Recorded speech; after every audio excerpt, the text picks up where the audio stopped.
Yes, exactly. That is what I'm saying. Because I was asking them. I said, do you know somebody who has corona? They said no. Do you know somebody who has corona? They said no. Okay, do you know somebody who has a friend, who knows somebody who has a cousin, who knows somebody who has corona? They said no. And I was like, do you know somebody who knows somebody who knows somebody who knows somebody who knows somebody who knows somebody? They said no. Yeah, no. It's forcing everyone to strip themselves of their ego, which I'm finding necessary. Yeah. Definitely a time to start over with everything. How we approach work, how we approach what being social is going to look like. Like, everything is just not going to be what we are accustomed to anymore. I have no desire to be at the club. I have no desire to be outside. It's going to be interesting to when we finally go to that one gathering again and we go, oh my God, our first post-corona gathering. Mm-hmm. Until next year.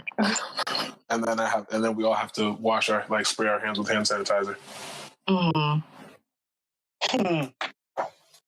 BAWO, why are you making Gizdodo on a Thursday? I was off today, and I've been wondering. I wanted to use my cast iron to make Gizdodo. So I was wow, see wealth, guys. Iron. No, it's on sale. It's on sale on Amazing. It's on sale, though. So I copied. Did you get it at Target where they burnt everything down? Damn, I'm so upset. It's not my Target that's being proven. I pulled up with my trunk open. See? I'd have went straight to the kitchen. You already know what my lifestyle is like. You would have been right in the household. Air fryer, deep fryer, fam. Oh my God. BAWO would have treated it like it was the 80s when they had the blackouts. Yeah. BAWO would have had all the stuff. Bro, I would have been doing orders the next day. Let's try out this new 2021 BAWO. You would just see BAWO Kitchen Electronics selling Mad May tags. Everything. But BAWO, who's your supplier? I can't tell you that. It's his eye. It's his eye. I can't tell you my sauce. I have to go to jail. I can't tell you. Don't worry. Yeah. But no, it came out well. I did it with the Ayamache sauce, so it came out very well. Oh, now you're flexing. Ayamache sauce. Now you know we can't go outside. Exactly. You're a bastard. Always welcome. I'll drop it at the door.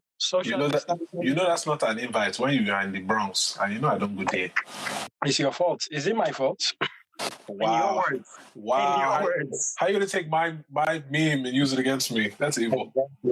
Anyway, we're not. When you are ready, you know where the food is at. That's so funny. We have Queen Antoinette here, so we're gonna talk about our gist later. Yeah, let's put some respect on it. All right, yo. Well, in that case, I guess we could just go. BAWO, are you ready? Yes, sir. Okay. Welcome everyone to episode 61 of No Wahala the podcast. Pew. We have a special guest today, so we need all the drops. I was like, wow. Oh my God. We need all the drops for our guests, so make it happen. Don't dog. Don't sleep on a bicycle, like your people say. Me, dog? Okay. Yeah. This is classic stalling to find the app moment right now. Me? Dog? How dare you? No Wahala. Today we have a very, very special guest with us. She's from Maryland, the DMV area. I gotta say it right, Maryland, right? Is that? Yeah. Yes, Maryland. It's not Maryland. It's Maryland. Mm-hmm. And in Brooklyn now, right? Yes. See, I do my research. Yeah, I do my research, but now I have a dope-ass journalist, wonderful, wonderful Nigerian woman in that space. We have Antoinette Isama with us. How you feeling, Antoinette?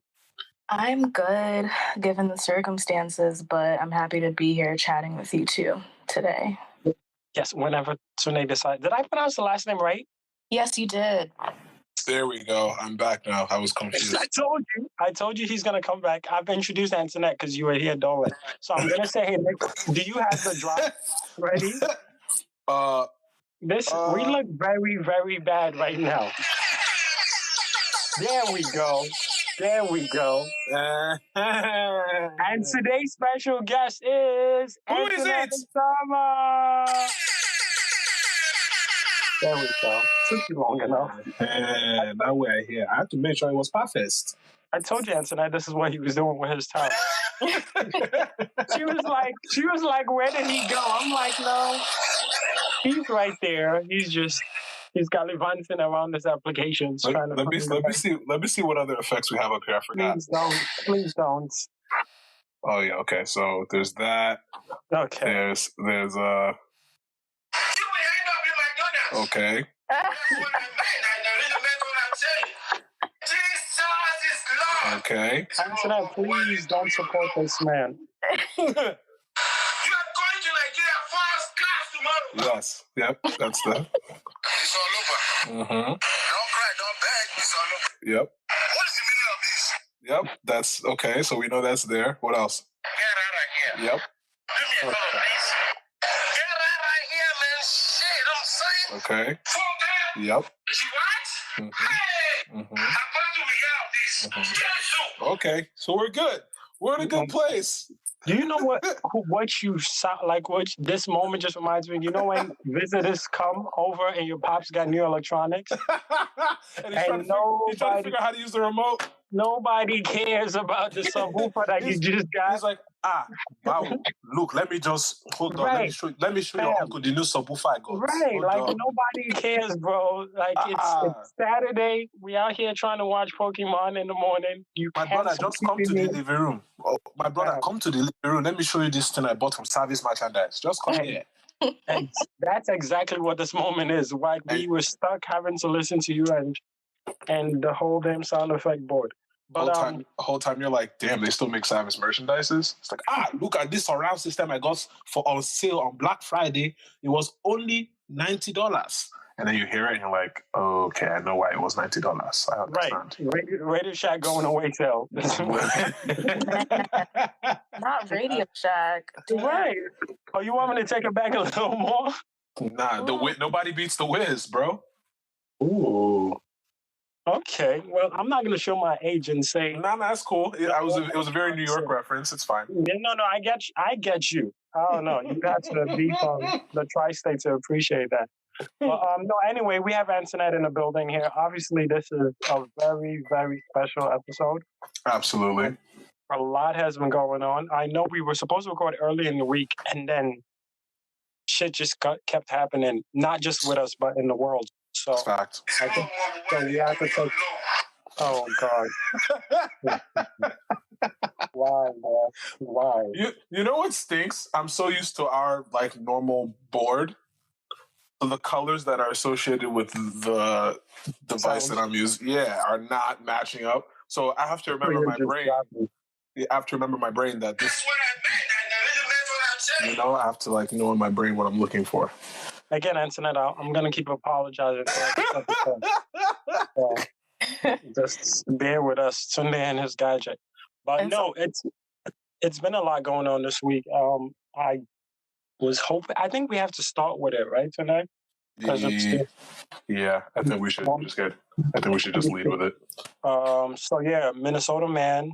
Well, he's not from a Houston man. Moved to Minneapolis and was basically trying to reset his life, do whatever he has to do, shopping, and I think he tried to use a check, and he was accused of using a false check or a bad check.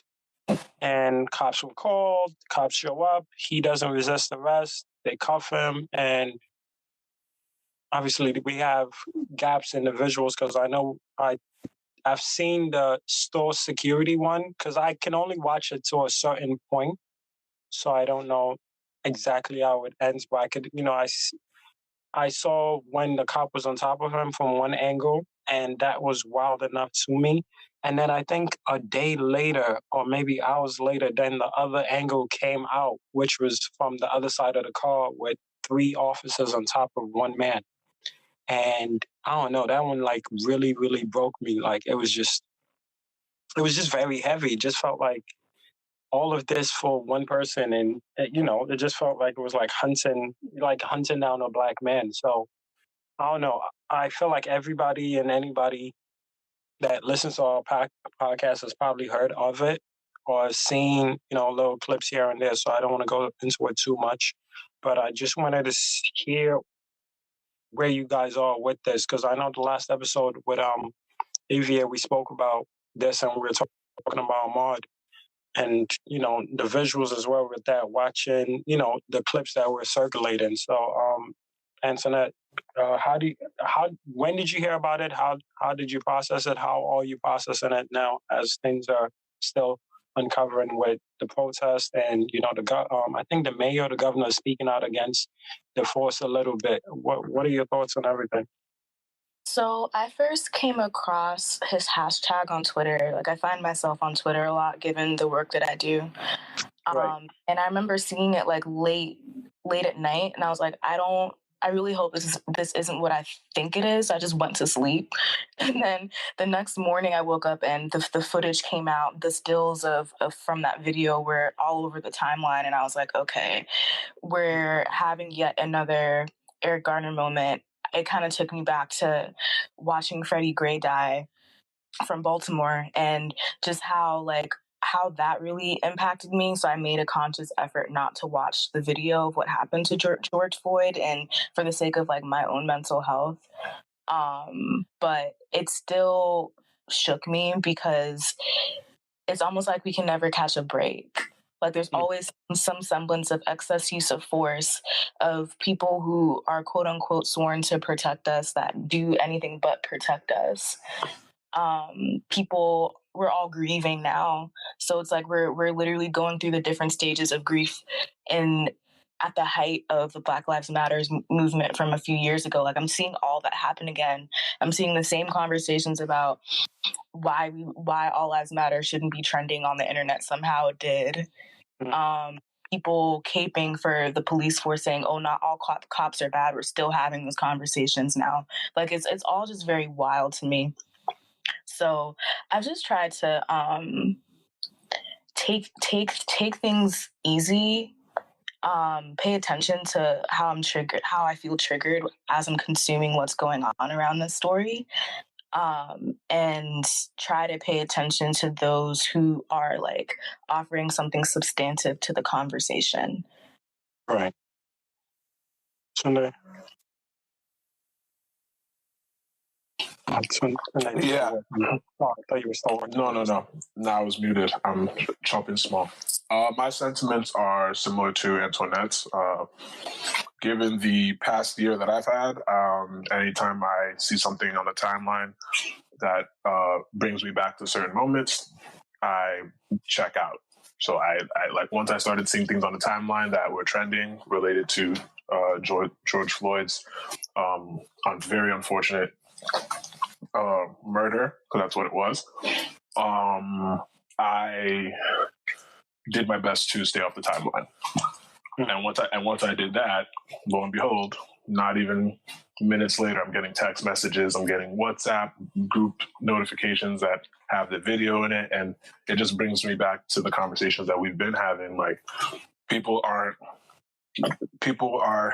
feel like our people are so desensitized to how often this happens that they're not considering the mental health of people that are sensitive to seeing graphic images like that, or seeing like what they call it, like morbid curiosity, right? So I think that I've just checked out from seeing things like that. So I had to take a break from social media as much as I could the past week. But it's sad, man. It's the same story. Just like Antoinette said, it's the same story. You know, we've been dealing with these types of things, and it's like everybody's handling it the way they best know how. Yeah, and then when you realize that, like, the cop that, you know, the cops responsible for, you know, the 4 cops responsible for pinning him down and, you know, killing him, have all pretty much been involved in infractions like this in the past, and we're still on the force. So it's a reminder that sometimes, and usually every time something like this happens, the people that are at fault it's not their first offense. It's not their second offense. It's not their third offense of doing similar behavior. But, you know, the police force will protect people like that because they're the biggest gang in the country. So it's unfortunate. And, you know, I'm very sad for everyone that knew him. I'm very sad for his family. And I started hearing through my music circles that George Floyd was also a rapper when he was in Houston. He used to rap on DJ Screw's mixtapes as Big George or Big Floyd.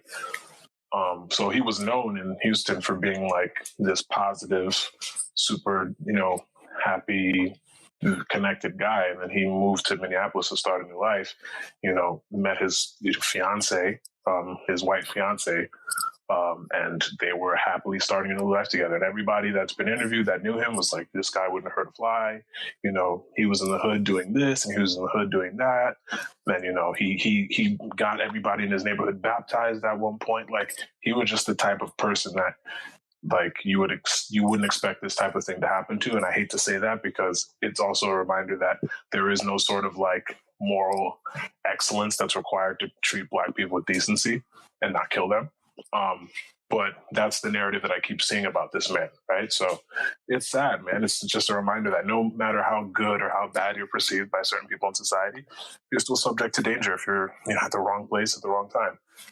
So it's sad, and that is my feedback on what went down. But yeah, I think it's been draining to every, you know, to anyone with a pulse that is connected to our community and our culture. To just, I don't know, because you see people who just feel like they did something or he must have triggered something. It's like, it's so weird because you really just know, like, anything can happen and someone could just be a hashtag, you know, just like that. Like, you could just really go about your day, going to pick up some groceries, go for a jog, you know, buy Skittles, whatever it is. And even because I saw Sean Bell's daughter graduated, I think over the weekend or something like that. So that also resurfaced in my memory, and just being with your fiance. So a lot can happen in just a trip outside your home, if not even in your home. Rest in peace to the young lady who's, I think the cops went into her home and shot her up, thinking it was a different house. I think it was like they didn't knock and they just ran in there. I've been reading up on that as well. So yeah, Breonna Taylor, right? Yeah. Uh-huh. Yeah. It's been a lot going on. It's just like a whole lot to digest. And then I just found out another person got killed by someone that was stalking him after a car accident. So a lot happens, and it's a lot to digest. And I, like you said, I try as best to not normalize any of this. I try as best to not watch it. I unfollow people who just, you know, share things like that without a heads up. Or that's been fun too. That's been fun, having to unfollow people and then them getting mad. Why'd you unfollow me? Well, because you lack sensitivity and you don't listen. Right. Especially people that I've warned in the past. There's people I've warned in the past. Please do not share graphic things like that. You have to warn anybody on the fact, like, you're retweeting or you're sharing somebody's child, somebody's father, uncle, cousin, just on social media for nothing. Like, you're not a source. Like, if you're like CNN, Fox, whatever it is, if you're like a source of news, then it's like, okay, this is your job. But there's so many things to speak on. There's so many content to cover. Why is it that you want to share a video of a Black person dying? Like, no, but even so, I think that there's other things that can be shared if you want to address the fact that this bad thing happened. But I feel that's what I'm saying. The video itself is not. It's a life. It's a life like just being lost, and it's heavy. And I don't know, like you said, we just really got to unfollow people without common sense and preserve our sanity, because there's no way you watch something like that and you just go about your day like nothing happened. And if you're that type of person, I can't afford to follow you, you know, because we're on two different wavelengths. So, and I'm sure you guys have all seen the protest that's been happening. Target got hit. Yeah. Yep. That's a whole nother conversation I've been having with people. It's like, how do you feel about that?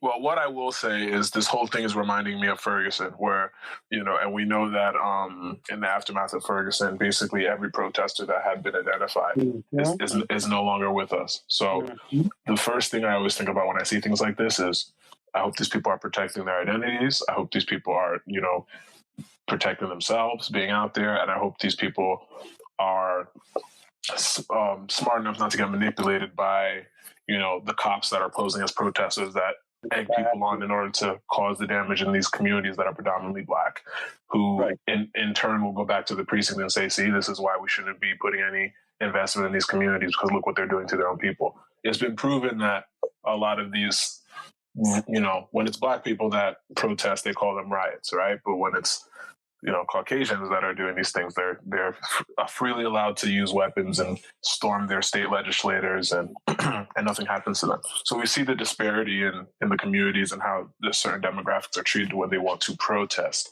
and how certain communities are demonized based on what they look like. It's sad, man. I want everybody listening to Google the term agent provocateur, and when you Google agent provocateur, everything that I'm saying will make sense. Basically, it's a tactic that's been used in war strategies for hundreds, if not thousands of years, where basically if you want to introduce dissent in a community, all you have to do is go into the community and blend in as if you're a part of the community and just cause destruction. And once the destruction is happening, everybody's killing each other, you can pull out because you've already done the deed. Like, you don't need to stay around and watch what happens. They're going to do whatever chaos leads them to do. And that's exactly what I feel happens a lot of the time. And once they pull out, then they'll just blame the organizations that were set up in order to help the communities, like Black Lives Matter and et cetera, right? So that's what I've been seeing. And the more I look on my timeline, I'm seeing more evidence of, cops or people that are being paid to, bust up windows of important establishments in these communities so that they can turn around and say, blame it on Black Lives Matter. These people are being paid to destabilize communities. And it's Black people are being manipulated, unfortunately. And it's not going to be fun when all this goes down, because that's the first thing the media is going to do. Oh, look at what they're doing. They're breaking their own communities up. They don't care about their own people. Why should we care about them, etc.? That's the narrative that they're probably going to build together. So it's sad, man, but it's a reminder that sometimes when you're on the other side, like, it's kind of like when you, like, all of us on this call have dealt with the other side of entertainment, where we know the narratives that are put together for artists or actors or whatever the case is, and we know these people in real life, right? So we know their real sides, and we know their shadow sides, and the sides that they present to the world. And I feel like that's kind of how we have to look at it, because we're seeing what's being played out on the timeline and what the people are consuming on the internet, but we also know the truth that, like, the chick that was in the wheelchair that, it came out after that, she can actually walk. Shit like that. You know what I mean? Like, what is the point of that? You know what I mean? For some people, it's just like something to do.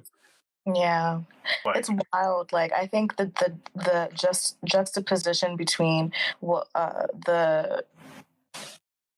guess, I mean, I would much rather call it a rebellion than call it a riot. But like what's been happening in Minneapolis over the past, like, 24 to 48 hours versus what we saw when these, like, quote unquote gun-toting white supremacists, in my opinion, were, like, storming their state buildings, talking about we want to go outside again, knowing the fact that, like, we're still in the midst of a pandemic and nothing of this violent level was done to them will never cease to amaze me. But, like, it is America that we're talking about, so it shouldn't come as a surprise. But visually speaking, like, it's still very jarring to see, especially since the protests that happened in Minneapolis did begin to be peaceful. Like, I don't think people go into expressing the need for justice in this situation. I don't think they intend for it to turn violent. But, exactly, and that's what I was saying too. We get provoked. They show up with mad weapons. They're quick to spew tear gas and pepper spray people and injure people when they don't even have what these folks who kind of like emphasize that it's their right to be gun toting. Like, I don't even know if y'all saw that image of the two white men with guns, like protecting like type thing, yeah, so. Yeah, they're like, oh, we don't want anything to happen to the shop. And I'm like, but where did y'all come from though? Like, who sent you? Yeah. Like, is it your shop? Like, it's so weird because their agendas, like to the reference, their agendas in every single thing, whether it be some of the people protesting, the officers that are undercover, or some people just want to riot without a movement. They just want to like see chaos and be a part of it, or get away with something. Because those I think it was two speaking, and then there were two behind them. I think those people were just looking to shoot. Yeah, and they're also the same people that will gaslight people for speaking their truth about the situation on the internet. But we know that's not how they're running in real life. No, definitely. My whole thing with this like protest, riot, whatever you want to call it, thing is a lot of people have been saying, "Oh, what does this do? How does this help us?" Right? But my thing is the situation previous to the protest or the riot is not necessarily favorable for us anyway, because we've done. I don't think when somebody hurts you, you reach out to them and ask, "How exactly would you like me to respond, so you can then respect me?" Correct, because they've had 400 years to do that. Right. So it's like we obviously in the early stages of like Black people in America gaining freedom, protests were made, but a lot more peaceful. There were people being chased by dogs, water hoses were being, those things happen peacefully.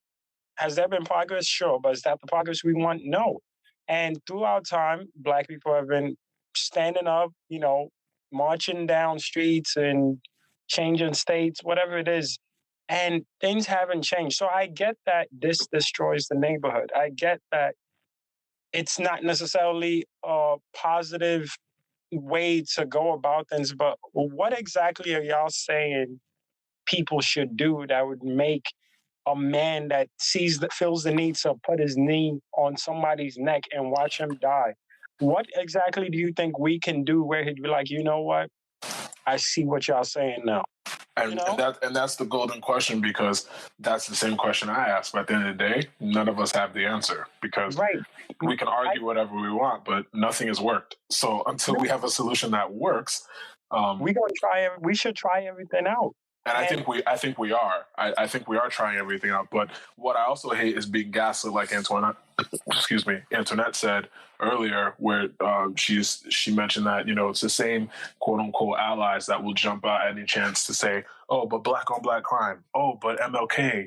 Oh, but XYZ. It's like these are the same people that killed MLK, and they will use any chance they can to bring up the fact that MLK was nonviolent. Yes, and you guys killed him, and you guys rub it in our face every chance you get that he was nonviolent and that racism is over. Clearly, it's not. So the same people that will do the microaggressions at work, the same people that are doing your employee reviews when it comes to your reviews at the office, and you can't figure out why you can't get to the next level at your job. It's the same people. The chick in Central Park. We didn't even get to her yet. But it's the same thing. This woman was a VP in her organization. God knows how many minorities that she's been overseeing in her career, that she stifled their careers because of her own internal prejudices. These are things that are happening every day across every industry in this country, including the police force. I can only imagine how many, minority police officers are even in the Minneapolis Police Department that have seen examples of these things going on, examples of this happening in New York, officers that look like us that have seen this thing going on, but they can't say anything because then it becomes, oh, like you're not a good cop. And this is real stuff. I mean, all of us have worked in corporate environments. If you work for a place or you work in an organization where they make you feel like family, and the minute you recognize that there's something wrong in that system, and you may want to like be the agent of change, you become othered very quickly. And everybody else that's in that organization that, is trying to uphold the family values, even if you're not considered in those values, you become the problem very quickly. Mm-hmm. And if anything goes left, you become the person that is responsible for it, even if you had nothing to do with it. That's just how certain organizations work. So the police unions, the local levels of government, they're not excused. I mean, we've seen it in Ahmaud Arbery's case. We've seen it in Freddie Gray's case. We've seen it in all these different cases where people are protected because they're a member of an organization that is willing to uphold the organization over what is right. And that's the same thing that I'm seeing happening here, where, I mean, yes, the officers were fired, but will they be prosecuted for killing, George Floyd? That is what I want to know. Will they be prosecuted for murder? It's almost like because they have that badge, they have the agency to kill people and not get away with it. And the thing is, they do. Yeah. The race and the badge are like the two things needed. If police officers were held accountable for innocent lives that they've taken, our entire organization of law enforcement in this country would look a lot different.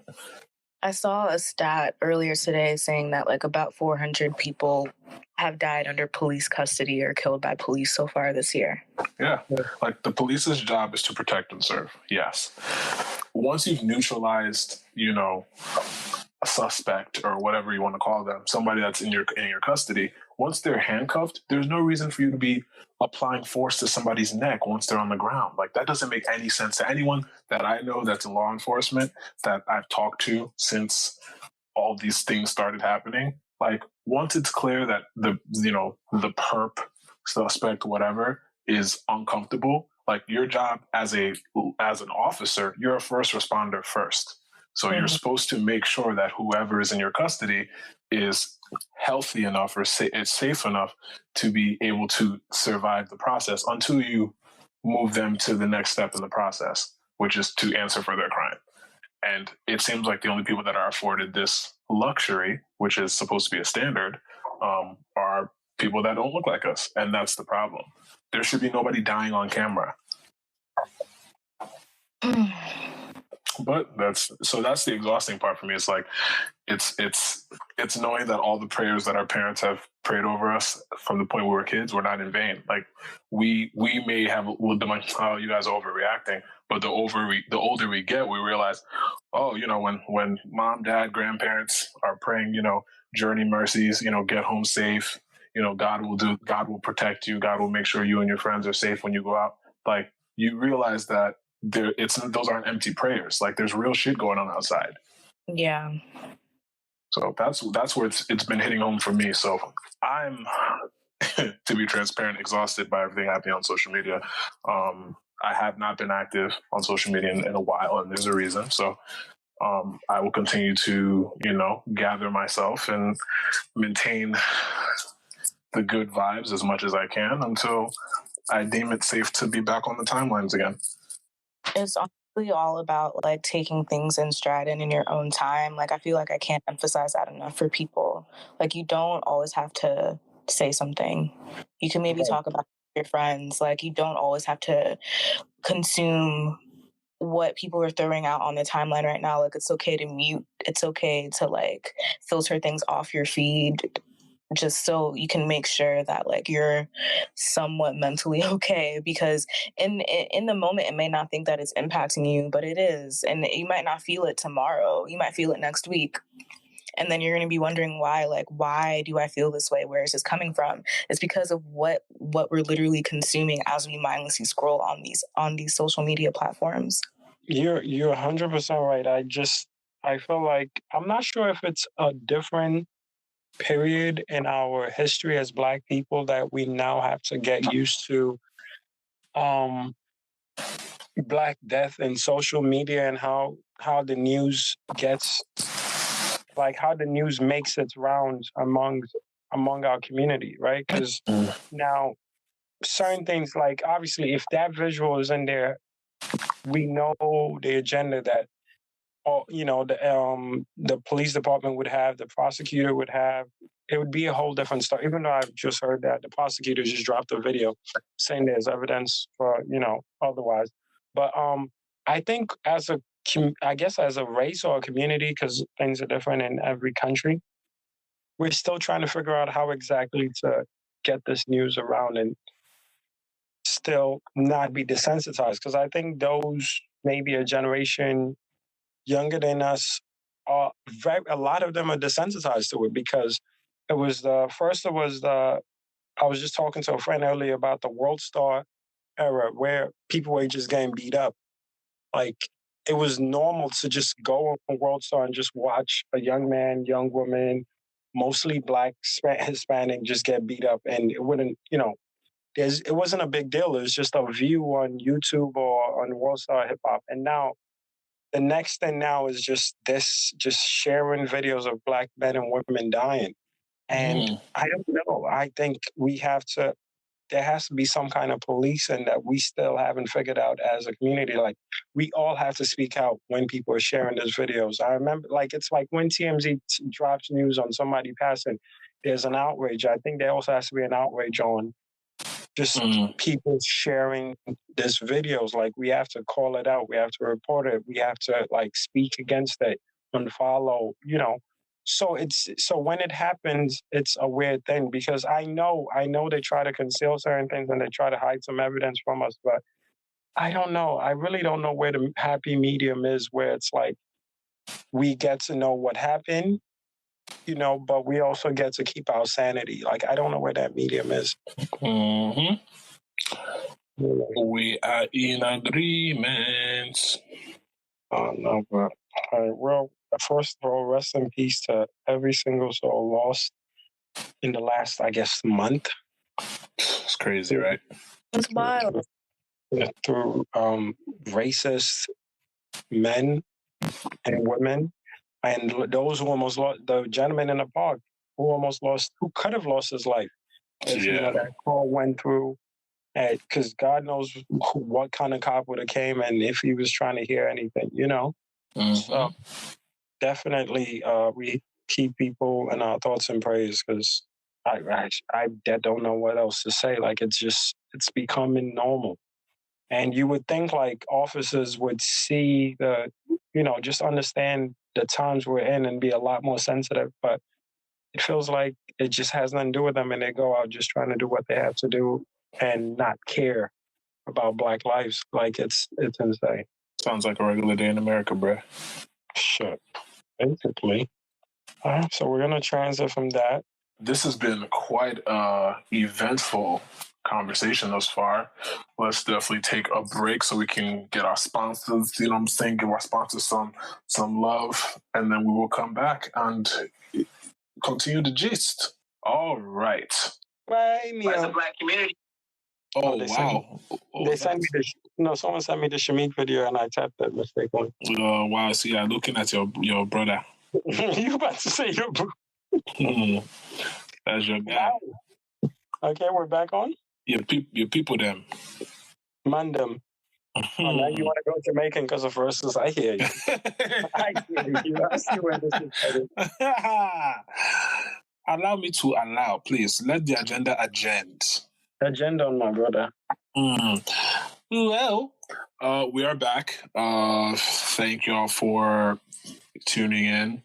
So I'm sure that everyone listening to this has seen, whether on the timeline or in their group chats or just experienced in person themselves, the crisis of random fireworks. So I haven't been in the city in a while, so I haven't personally heard any fireworks from the call. Are you like one of those rich people that leave the city and go to your look? All I'm saying is we bless God. All I'm saying is we bless God. And as far as your president that decides to hide in bunkers and stuff, only you can speak to that. I'm not an expert when it comes to that stuff, but there's no bunker we're hiding. We're just a state away, a state or two away. No cell phones, just vibes. You know. Antoinette, did you see the link that I sent with the conspiracy theory? Yeah, I actually retweeted it. Perfect. So basically, what's happening is everyone in a urban metro area in the United States has seemingly gone through the same experience of random fireworks going off at odd hours of the day and night, especially in New York, DC, Chicago, Miami, LA, etc. It's just fireworks going off everywhere. And at first, I thought that people were just like exaggerating because, you know, fireworks go off. Once it's 4th of July, Memorial Day, like, you know, fireworks are a common thing that go off in the city, especially. But what I'm seeing on the timeline is that this is a completely unique scenario where these are not like regular fireworks for home use. These are like industrial illegal fireworks that are going off that are like PTSD, like causing like psychological shit. So I don't know exactly how to address. I read the theory, right? So I'm not gonna label it as conspiracy because I'm like big boy conspiracy theory, but it's like I've been sleeping through it like a baby, so I've yet to like see it as such.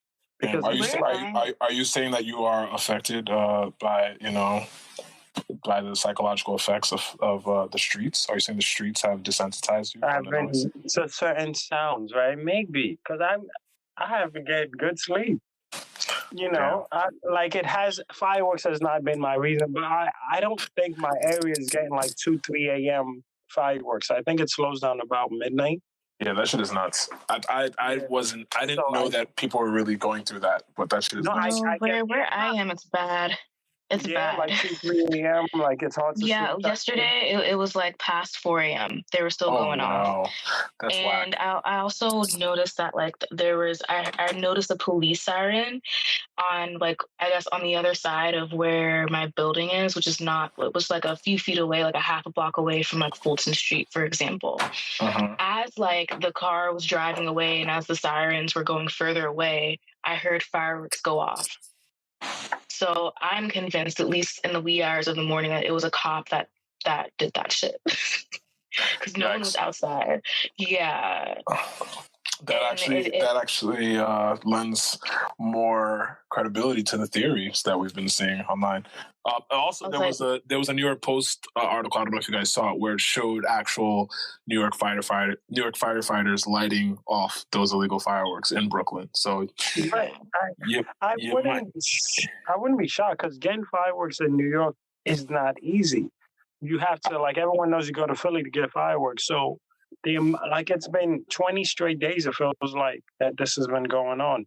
So before Memorial Day, where I am, it was happening like around when the protests were happening, which was before Memorial Day. Exactly. So like to imagine that people have this much fireworks stored, like it's something where you go off and you're like, okay, save that for next week or save that for tomorrow. Like it's just something weird. There's something going on. I just don't. I'm just ready for a full night's sleep. Yeah, I feel bad for anyone that has to endure that. Honestly, even when I was in the city and it started, I don't think that the area that I was in was affected.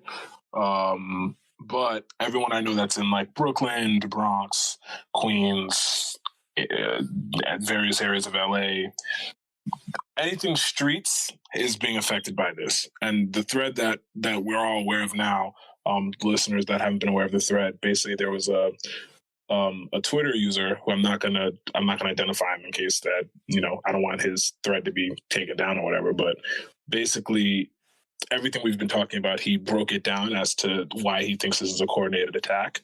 And he believes it's a coordinated attack on Black and brown communities by government forces, an attack meant to disorient and destabilize the Black Lives Matter movement. And he thinks that the goal is multifaceted. One, sleep deprivation as a means to create confusion and stoke tensions between Black and brown peoples, which would make sense. Two, desensitization as a means to get us so used to the sounds of firecrackers and other fireworks that when they start using their real artillery on us, we won't know the difference, which is pretty creepy. It's meant to sound like a war zone because a war zone is what it's about to become. We think this is psychological warfare, the first wave before whatever the next stage of the attack is. We think this because there is no way in the world that young Black and brown people would otherwise have access to these professional fireworks. These are Macy's July 4th New Year's level displays and sonic booms reserved generally for the wealthiest people and institutions. And these kids are being supplied these things by the truckload. Hours and hours and days and weeks worth of explosives, y'all. No young Black and brown people would be able to afford a fraction of the supply. He continues to say, the government is providing these to neighborhood young people. These young people are unaware of how they're being used against their own communities and think they're simply being allowed to have the kind of fun that is generally considered illegal. The government and mainstream media are being coy or pretending to be clueless about it all. The government also told residents to call 311 or 911 when the fireworks happen, but when you call 311 or 911, no one shows up, and why would they if they're the ones behind it? The New York Post exposed the fire department for taking part in it, but as you would imagine, the government is leaving it up to the fire department to investigate itself and eventually clear itself of any wrongdoing. Wonderful. The New York Times is reporting on it as a culture clash issue, but we think it's a passive-aggressive assault on the minds of the Black and brown people who are rebelling against the status quo. This is gaslighting with literal lights. Please share this message. If you know anyone participating in the fireworks attacks, please educate them about how this is an attempt to undermine the struggle for liberation and try to persuade them not to allow themselves to be used by the enemy of the people. I've lived in New York City long enough to know a rat when I see one, and New York City has some of the biggest rats you've ever seen. P.S. This could also be the police attempting to retaliate against our calls to defund/abolish the police by creating the circumstances for a continuous public nuisance and then purposely failing to respond to it, which makes sense. Yeah, the times that I've heard police come around when this happens, I'm always hearing fireworks go off. So to me, especially when it happens at like later in the night, like when it gets to like morning time, I'm still hearing it. No one's really outside like that anymore. Like, who's doing this? There was another post that came up after, same dude that said, when I was in the army, he was quoting someone else from his Facebook comments. He said, someone told him, when I was in the army, I was in a special operations unit called Psychological Operations, PSYOP. This was absolutely one of the tactics we used for destabilizing the populace. This has been a tactic used by Spec Ops and the CIA in just about every conflict the U.S. has been involved in since Vietnam, and it's extremely effective. Another comment in line with the military operations theory says that the next stage after PSYOPs is a rolling blackout and water rationing. If it was just me, I might be saying, yo, chill. But everybody on my whole block thinks the same thing. My friends and fam in California, Pennsylvania, Illinois, Mississippi, Ohio, Maryland, D.C., North Carolina, etc. are saying the same thing. And then you see like posts all over the internet where random people who, I mean, if you look at the pictures of these guys, they look like firefighters. Like they're dressed as, they're dressed as firefighters selling fireworks. Mm-hmm. I just saw a post. Random guy tried to sell this all to me for $75. Dude is holding like a shit ton of fireworks. Seemed like a great deal, but I know it's illegal, so I didn't buy it. The Henny had to be $20 by itself, so I don't know how cheap these guys are getting it, but whatever deal they got seems to be trickling down. Yikes! That was in Flatbush. It's crazy. It's wild. Well, for anyone listening that has to, unfortunately, be within range of these fireworks, I would highly advise that you invest in earplugs until this shit kind of goes away. Like we've discussed, it's more than likely that the authorities are involved in whatever's going on. So, I mean, until things start to make sense, I would invest in earplugs and try and get as much sleep as possible, because disorientation is trash. And for anyone that is an entrepreneur or anyone that works nights or works constantly without sleeping, we know the effects of not sleeping. We know how those nights of not sleeping have been affecting people. And with the pandemic, you can imagine that people aren't getting normal sleep anyway. Mm-hmm. So it's nasty. Superlord.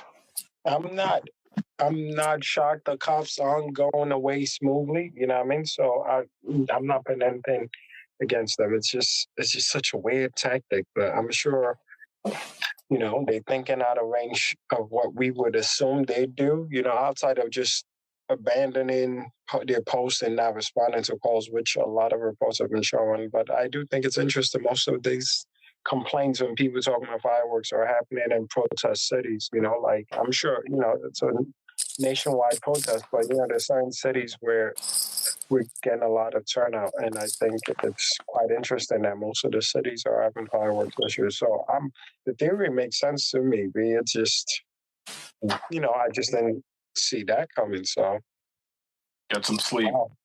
Yeah, don't let these cops play you, y'all. No, talk about it, King. Talk about it.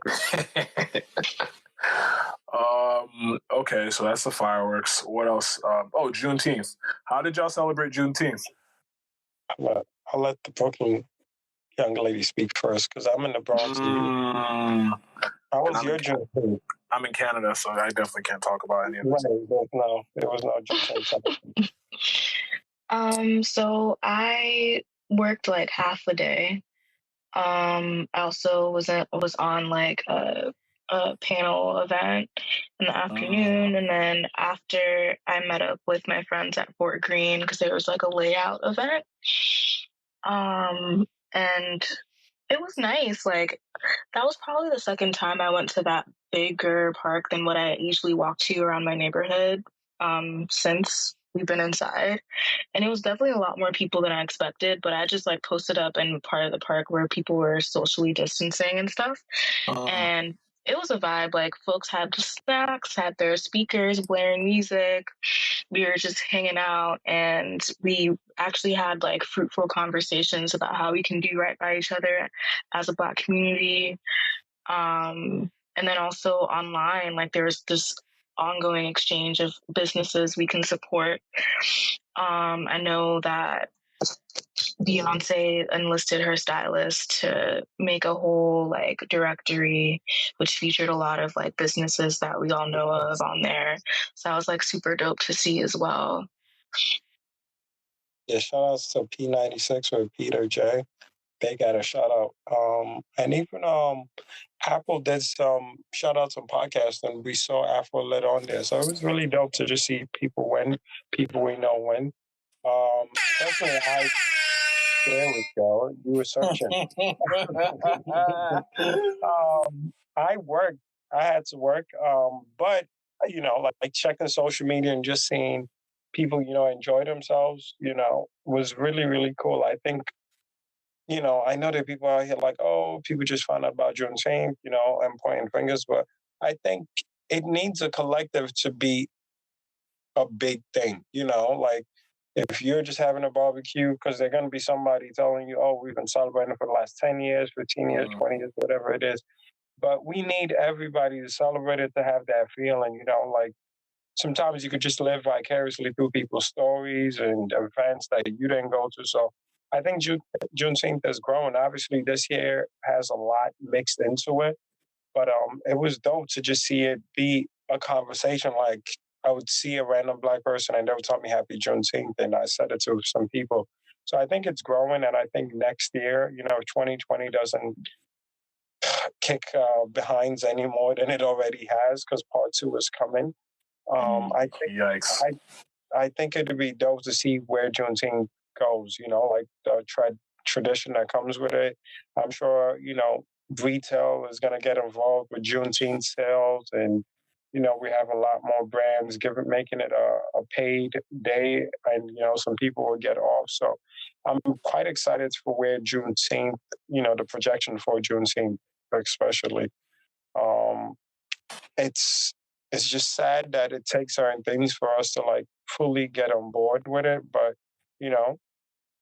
Black history in this country is not necessarily us getting what we need. It's us, forcing their hands to get what we actually want. So it's our history, and anything we have or anything we have to celebrate or just normalize, we've had to fight for. So I think this is another example of that. I've seen how Juneteenth has become such a big thing within a year. Yeah, I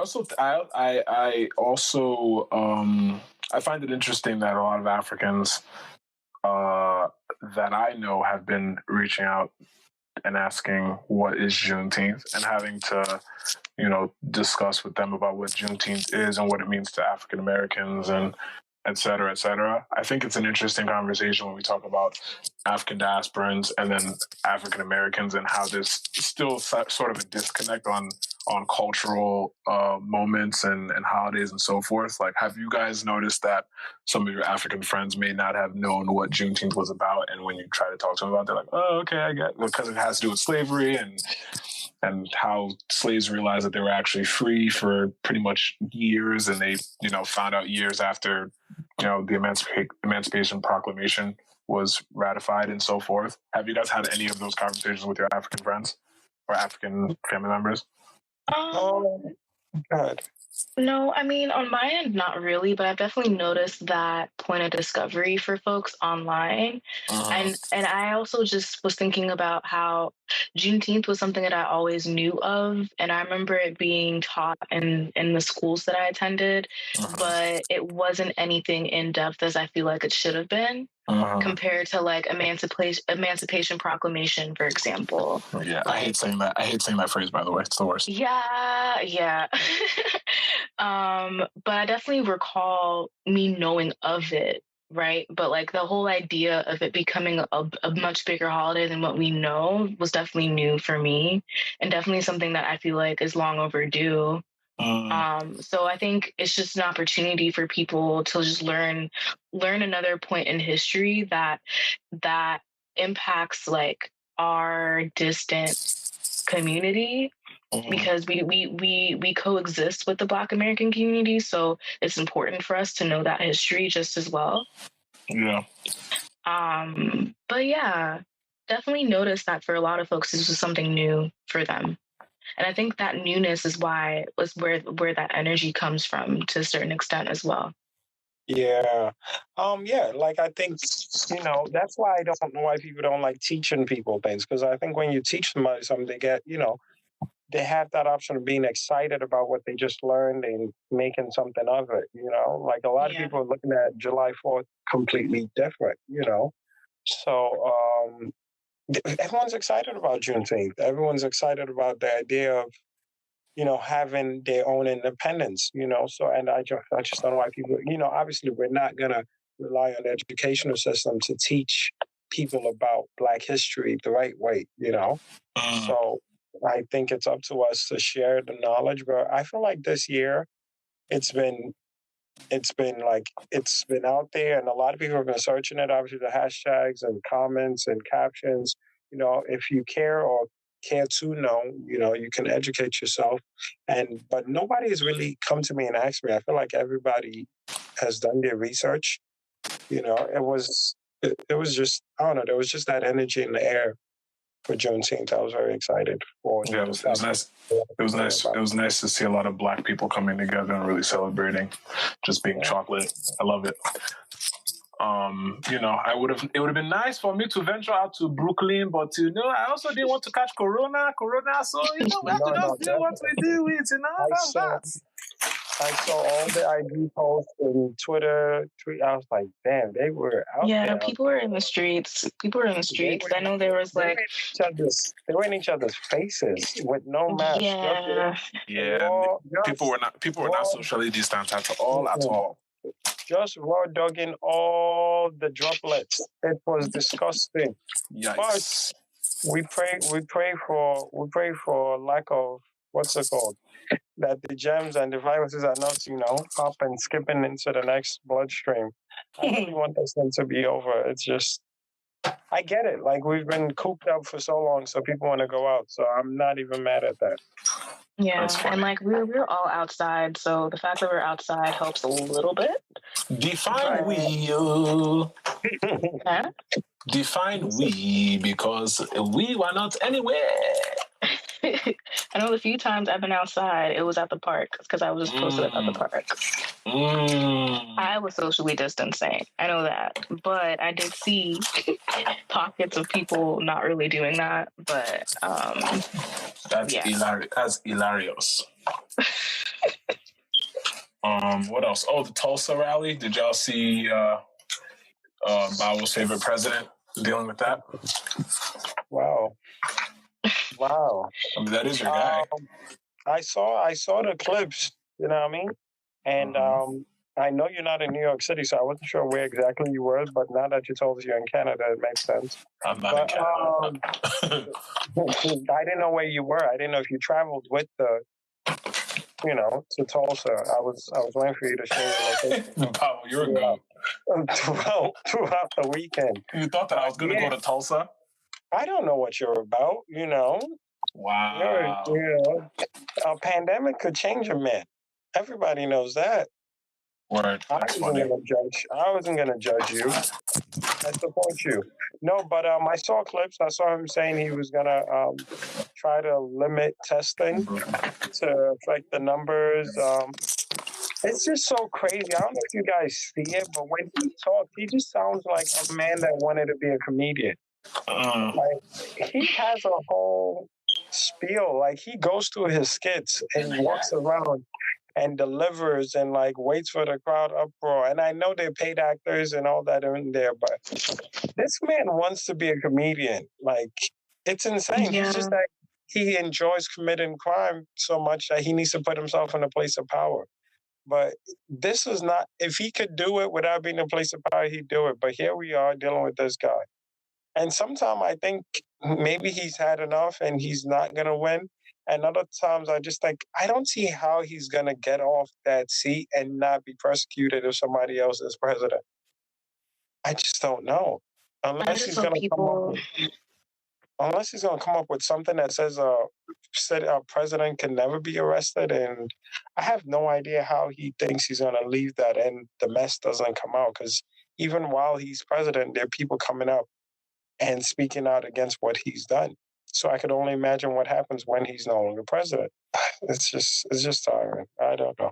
But I saw clips though. I would not use my time to watch a Trump rally, I saw there are a few Black reporters that I follow who had to go to cover it. And the photos they were taking, just to kind of like chronicle at least like the crowd aspect of it, was comical to me, because that kind of just stems from a lot of people trolling the capacity of the arena. It's like people who weren't even Tulsa submitted their names to request tickets. That's trash. I heard. So was it kids on TikTok? There was a challenge where they would request seats and not show up, so it just looked empty. That's one fraction of it. The K-pop. Yeah, the K-pop legion came through too. Like, it was a collective effort, from what I understand. Good for them. I'm happy we have allies in the BTS squad. Yeah. Right. If they're gonna like stress us out with random videos all over Twitter, the least they could do is hold it down during our Trump rally. They be holding it down. They know what's up. Okay. Now, I just did you Tunde, did you get to watch the rally? Did you pick anything up? I 100% did not. No, okay. I was just wondering. Just asking. I definitely did not watch the rally. I mean, that's your president, so I know that you support him in various ways. I figured that I was going to ask you for the the play-by-play. Got you. Not your president of Law and Order. I'm gonna use that Law and Order to segue. Yikes! All these allegations. It's almost like you're treating me like an artist that we haven't brought up yet. That's crazy. Oh no, we're gonna That's start with crazy. Law and Order. All these accusations and allegations. I want to know what you guys think. Are you guys on the reform the police or abolish the police side? Where are you guys on this? This is I'm happy that you're bringing this up. My opinion on this has switched multiple times, and as you can imagine, that would be the case when I'm not from. Again, I'm not from. I shouldn't say I'm not from. But what I should say is, given my African American exposure and my African exposure to how things work in this country, the African American in me would say completely abolish it, given that I know that the police in its own is a remnant of slave catching, the slave catchers that have existed in antiquity, and that essentially just reformed itself to become the national police force that we see as is. Even the way they patrol the communities and so forth is still reminiscent of things in the past, right? But the African in me is like, they don't bother me, so we can just reform them and everything will be okay. So I'm going to lean on my African American brain to say that we should completely, work towards finding alternative ways to patrol our communities and make sure that the right people are doing the right thing and the wrong people are held accountable for their things. But it can't go on as it is now. True. Antoinette, where do you stand? Your thoughts? Oh. For me, I'm definitely on team abolish the police.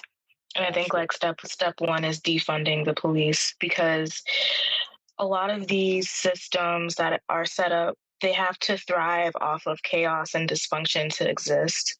Yes. And if we put resources within social services, education, health across all spectrums of health, then a lot of what the police are going after, harassing people for, wouldn't really be the case anymore, or as much, And so I think we should just burn it all down and start over.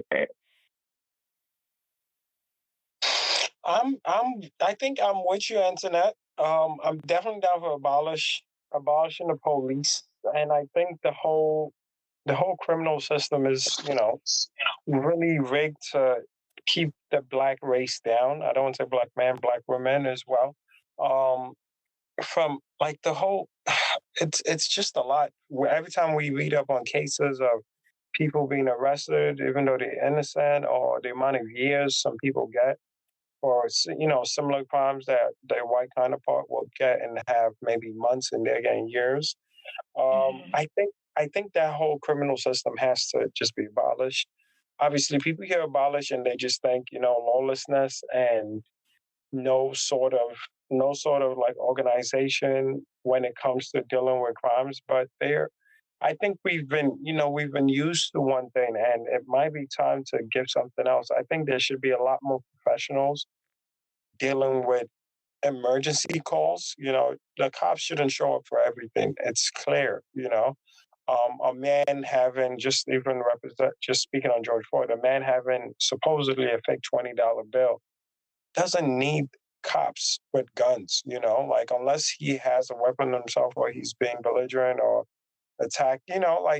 We have to match certain energy, and I think cops don't come matching energy. Cops don't come looking to de-escalate.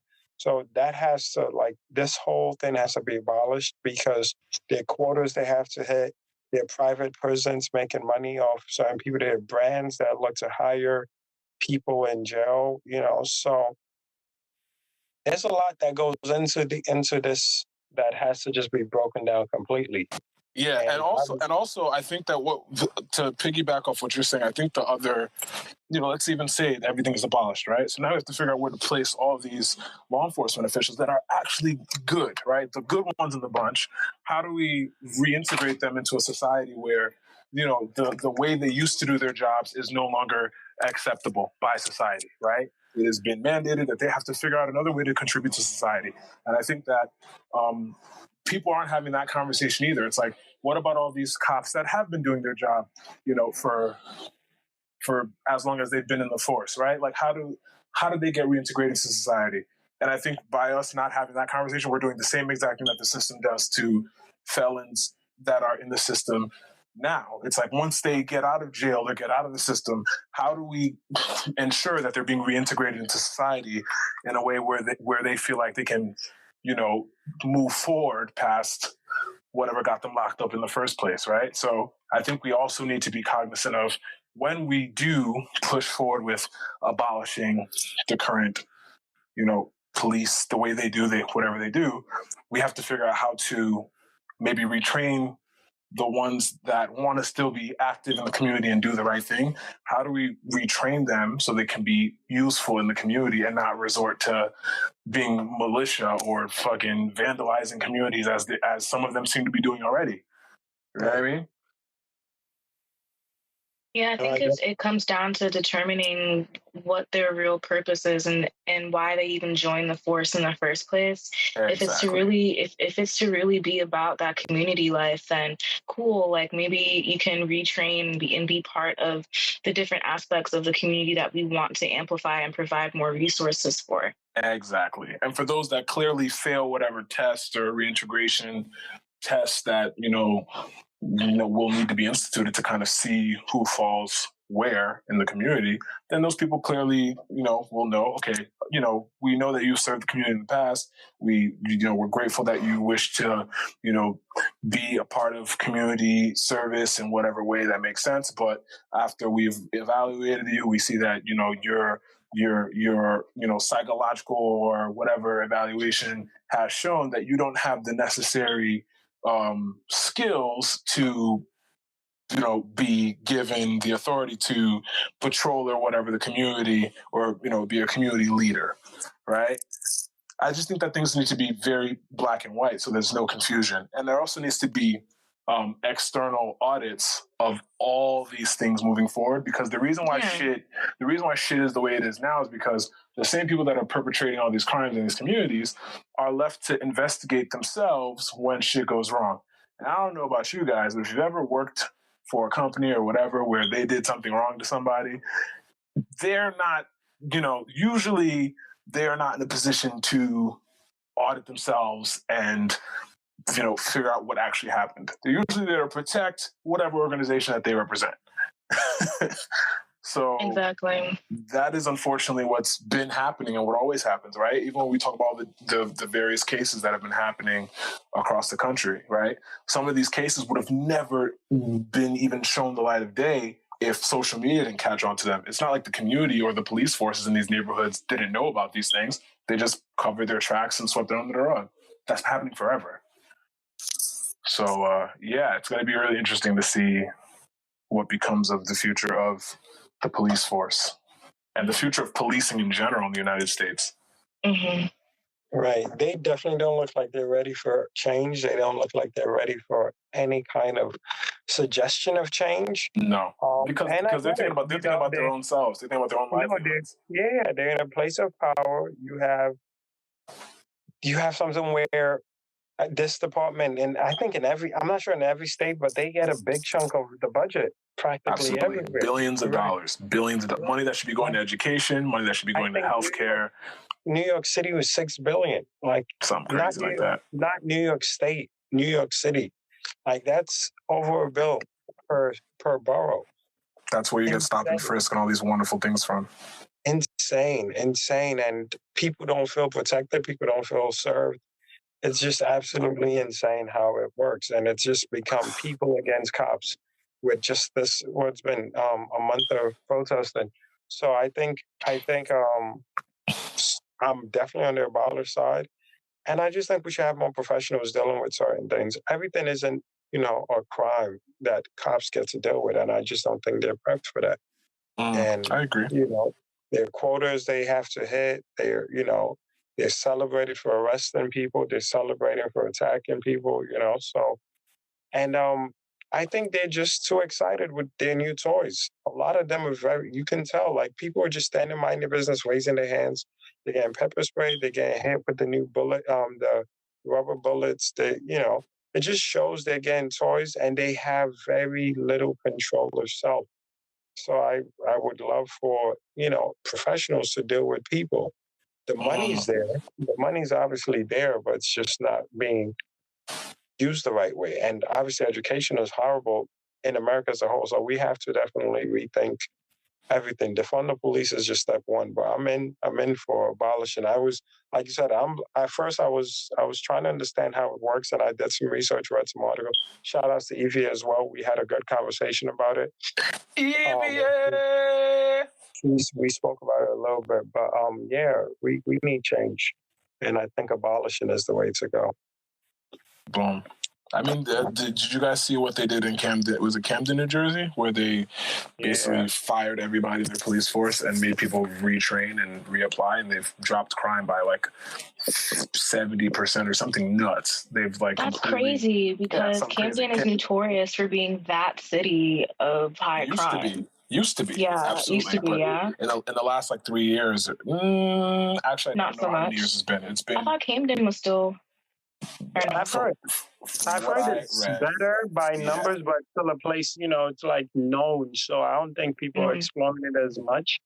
Like it's not a drastic change, but the numbers show there has been, less arrests. But I think cops also go looking for arrests, though. And I think sometimes you have to change the culture because sometimes you can just stand there with your boys.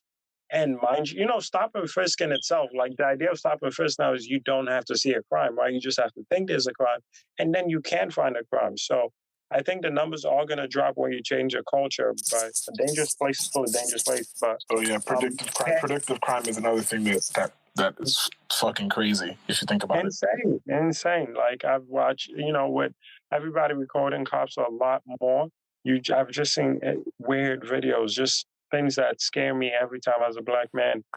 Just, cops just being triggered by one thing and looking for something else. And obviously people standing firm as citizens and, letting them know their rights and, it going south because the cop feels like, okay, I'm being embarrassed here or I want to find something. So we have to, the culture of policing has to change in this worldwide because obviously we see a lot of countries protesting with this Black Lives Movement, and a lot of people and cops all over are just showing their asses everywhere. So I think a lot has to change worldwide with cops and orders and just the amount of power they have. I agree. Yeah. I'm not sure if everybody heard it through Twitter, but I feel is anyone connected to Tony any specific way? Or did we all find out on the timeline? Yeah, can you say that one more time? I think you broke up. Oh, wow, I have to pay my bill. No, I said, Tony. How on the T-Mobile again? Here we go. Outage Poppy. Wow. Okay. Sorry. No. We hop on a podcast to get to hurt people's feelings. I see what's happening here. My feelings are hurt, sir. No, but Oluwatoyin news. Did you guys all find that on the timeline like myself, or were you guys connected to the story any other way? No, I found out on the timeline. I did notice that I felt her face looked familiar, and then when people were sharing like the editorial images that she was working on, I was like, no wonder, because I've seen those images before, just online. Same. So Same. Connecting that really messed me up. Yeah, I saw bits and pieces of it, especially because I saw when she was being highlighted as an activist prior to her going missing, I guess is the easiest way to say it. I didn't know that she had gone missing until after the timeline made it clear that she had outed someone who had sexually assaulted her when she was seeking refuge, and that the fact that she happened to be Nigerian and Yoruba definitely stuck out to me. And I was like, oh shit, like what is actually happening here? So the more I dug, the more I didn't really find the answers that someone digging would hope to find. And then it came out a few days later that she had been found dead, and more information started to come out after that. So it was really, really sad. I wish there was more that we collectively could have done. I don't know what resources she had at her resource she had at hand to change the outcome. But all in all, there was definitely a failure on our part as people to protect her. And my heart goes out to her family and anybody that knew her personally. But I don't think that the outcome should have been possible. possible. I just think that there's more that could have been done to protect her. Yeah.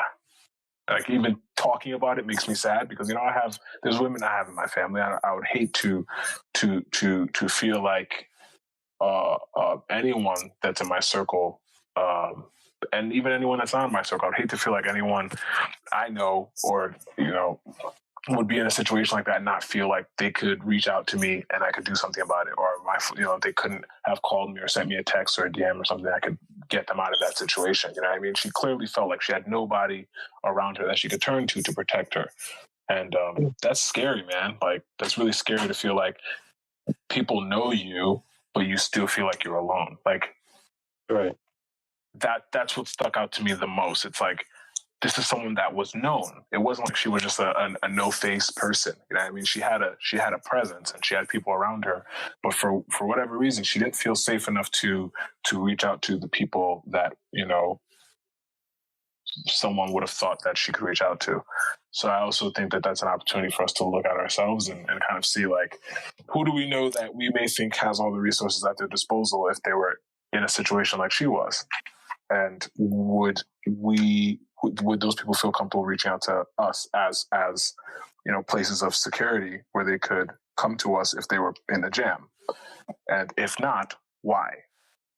You know what I mean? There's a lot of things I took away from what happened, and it's all sad. It's literally like, it's all sad. I think that's the best way to say it. It's like you said, all she was going through, the people she was fighting for, to not be connected, you know, to just be able to rest amongst these people that you're fighting for. Like, obviously, we see her, she had a voice in this Black Lives Movement. To fight for a race, you know, to fight for people that look like you and not feel loved, you know, by your family or even friends, obviously, because you were, you know, she was staying in, I think, a shelter.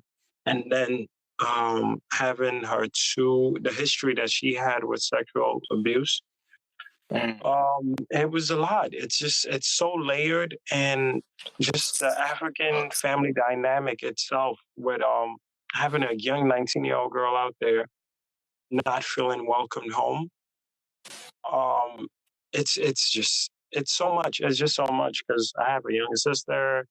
I have friends that, you know, go through what they go through. I've talked to so much people. And, you know, one thing that I've always made sure I've done was be a voice in my home to make sure my sister felt comfortable growing up and, you know, got to the place where she could express herself and be comfortable. And I just, you know, you envision certain things like, bro, how would my sister feel in this place if she was not comfortable at home, not comfortable with sharing how she felt, without thinking there was a repercussion of being kicked out the house or not feeling welcomed home. So it was, that alone was one thing. And then just as I dug deeper into her story and just find out about the sexual abuse part, and then just how she still stayed so strong, spoke up in these movements, rallied, brought people together, and just, you know, going through the timeline and just imagining what's going through this young lady's head while dealing with everything she's dealing with. You know, it's so heartbreaking. And I know there's stories like this all over, so I'm not, you know, making one thing more than the other, but it just stopped me, you know. And to think, once they arrested the man and he spoke about kidnapping her and keeping her, because I guess she tweeted it and he might have got word that she tweeted being abused, and he was worried about being caught, and he just dug that deeper and took Toyin away from the world. So like yesterday, there was a more detailed report that came out from the local paper in Tallahassee, and due to those details, especially since the man that they had in custody confessed to the killing, and he essentially just like spilled everything, it's likely that the person that she was talking about in those last few tweets that we saw was someone else. Oh, wow.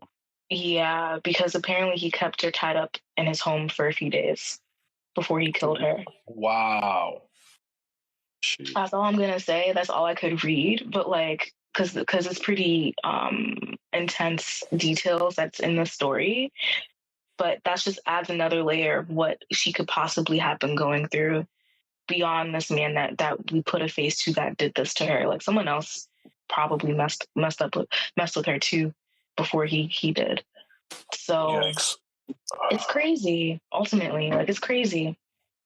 Like no person should ever have to go through that. And then just like to what you guys brought up about that family dynamic, she experienced abuse in her own home, and that's just something that we don't talk about that enough in the community. Like we would much rather just be hush hush about it for optics. Right. I think African family talking about abuse. Yikes. There's just there's this thing where Africans feel like as long as the person is family to you, they know what's best, and that's rarely it's not always the case.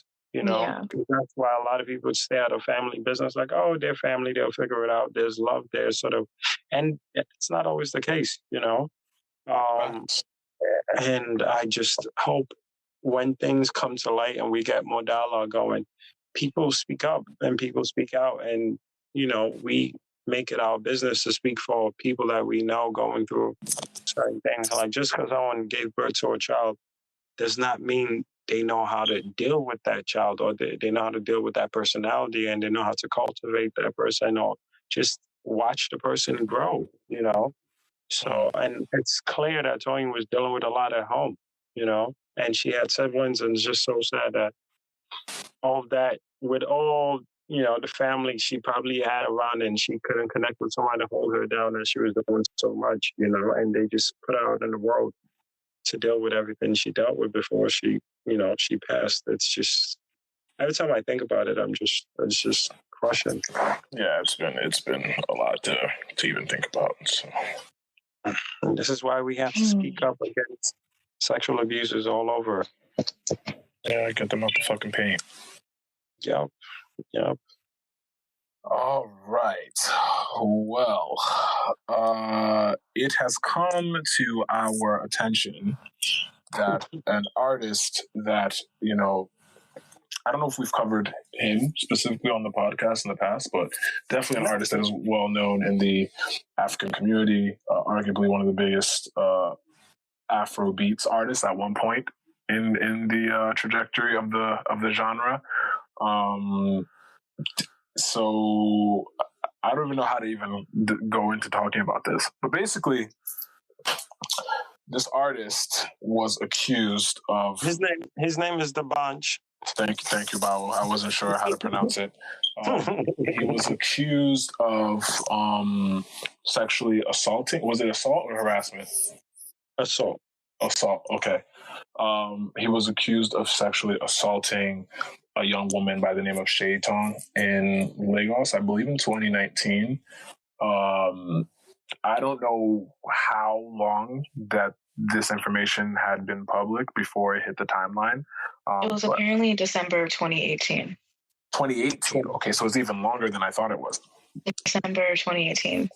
Yikes. Anyway, Sha, the story hit the timeline, and subsequently the artist responded back with a lawsuit, basically asking her to recant her statement, or else there would be a fine and threats of being jailed, which ended up happening anyways, right? Did they not take her to jail? Is that what happened? They took her to jail, right? Yeah, she was in police custody. Yeah, I feel like Antoinette knows the details way better than I do. I just know like the bare bones of what happened. So, Antoinette, please feel free to enlighten everyone on what actually happened. I mean, outside of what you mentioned, the victim, her name is, what is her name? Shaitan Babatayo. She came to Twitter and with a set of tweets that have since been deleted, and there's speculation that they intimidated her into deleting those tweets, and they in turn took over her account and started promoting his music on her account, which is kind of weird. Yikes. And she was in police custody. I know there are other local journalists based in Nigeria that were trying to get a hold of her attorneys to get her out. They also were raising funds for her to get released at some point too. And she eventually did get released, but she just didn't want to take to the internet, rightfully so, because of all the craziness that was happening. And I also have the article in front of me right now. So, Wednesday, June 17th, she was reportedly arrested by policemen from Sodipo Command Ikeja. Her lawyer alleged that she was forced to delete her tweets on the rape allegation while in police custody. And the lawyer told the Premium Times they forced her to make those new tweets when she was in custody. They forced her to delete all her tweets and intimidated the hell out of her life.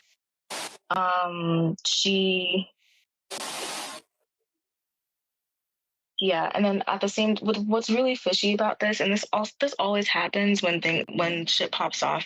At least I've noticed at home, it's like people all of a sudden have to deny. They're like, "This never happened. I don't know what you're talking about." When it's clear that it did, and I don't know if just like denying it just makes everything go away.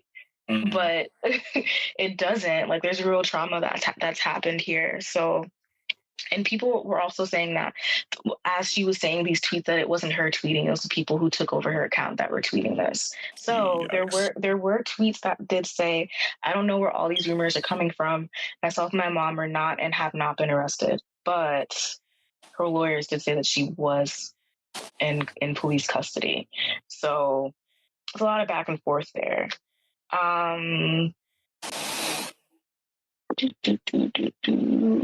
So there's an actress. Her name is Dorcas, and she was able to get in touch with Shaitan and affirmed that she was indeed in police custody, and that D'Banj's team pressured her into saying those tweets and threatened her to leave her in prison if she didn't recant the allegation.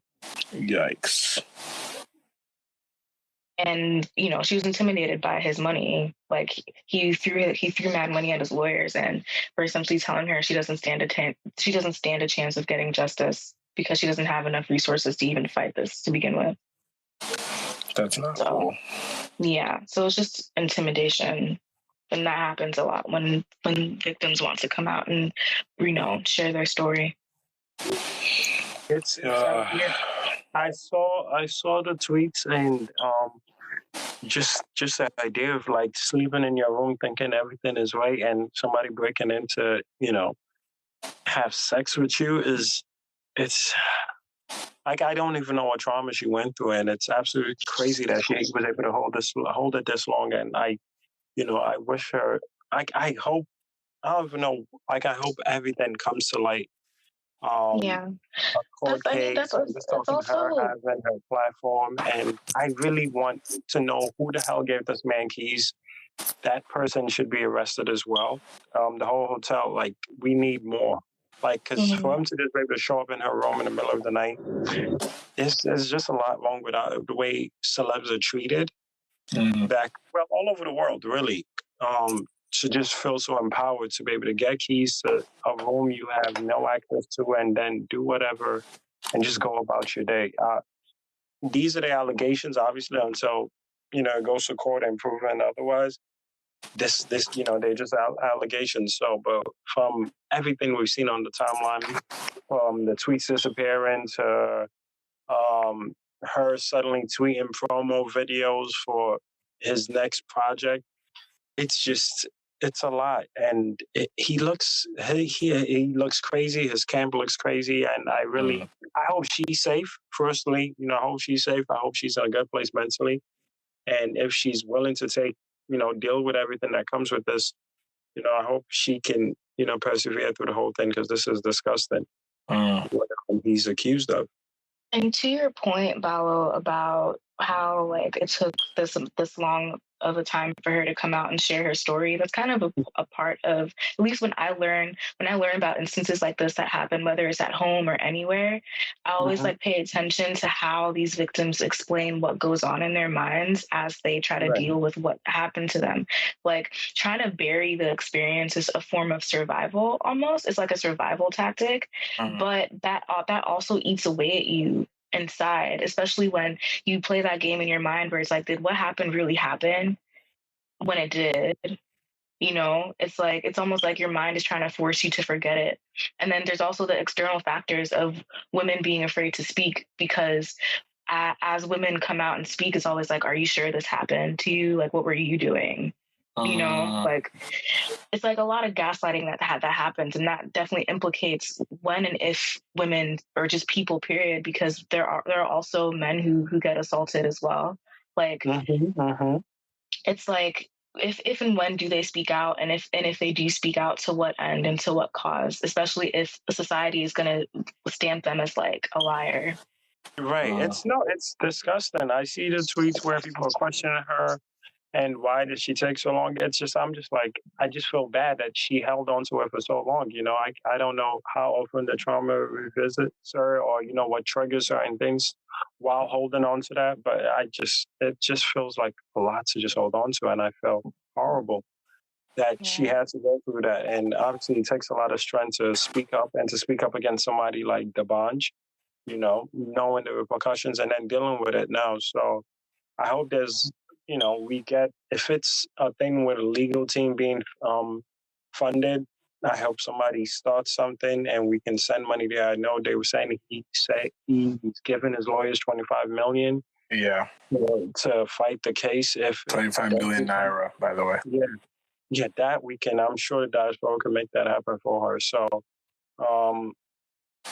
I've seen a lot of celebs speak up about it, which is, we're taking steps away from that culture where, you know, the man with power is considered the winning side, and we just have to, you know, roll over. I know MI's tweeted about it, and I know Don Jazzy has tweeted about it as well. And those are those two people whose, you know, voice I've heard on the timeline. So I really hope she gets to just speak her mind and just tell her truth, and we see what comes of it, because we've already seen what the band can do. You know, like, it's insane that you just say something and you're in jail. Yeah. Nigeria has a long way to go. Definitely. I hope everything works out, Sha. Yeah, the minute it hit my timeline, I was really, really concerned for her, because, I mean, we know how Nigeria works. To my knowledge, she's been released from police custody, so I'm happy to hear that. But otherwise, yeah, I mean, that's all I know. I haven't heard anything else since then, so. Yeah, I just gotta keep an eye on it and not forget it. Yeah, for sure. I don't know. That's all I got for that, man. It's just really sad. She is trash. Antoinette, are you ready for your song of the week? Sure. I think that more time. I'll have you start then. Okay. So I'm going to. So I don't know if y'all know about Pretty Boy Dio. Yes. Who is that? I'm just kidding. He dropped a new project called Wildfire. It's an 8-track EP. Yes, he did. And one of my favorites from him is on there. Deco Here, Wah. It's my favorite. But what I wanted to bring up for this segment is his collaboration with Wani, who's like another singer, songwriter, producer based out of Chicago. We rock with Wani. Yeah, I rock with Wani too. So they did a track together called Mentally, and it's definitely a vibe. So y'all should just vibe out to that. You they kill me mentally, soft and tenderly. Ade, turn up the volume.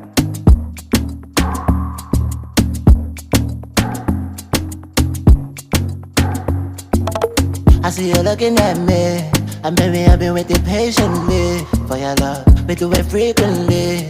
Or maybe we can do it secretly if you want. No say me no go they chase anyone. No say me take or me care. Okay, I freeze with the girl belly down. Okay, she the boss of me care. I make her turn to the sunrise. Make her vibe up in me bungalow. I miss your body till you won't cry.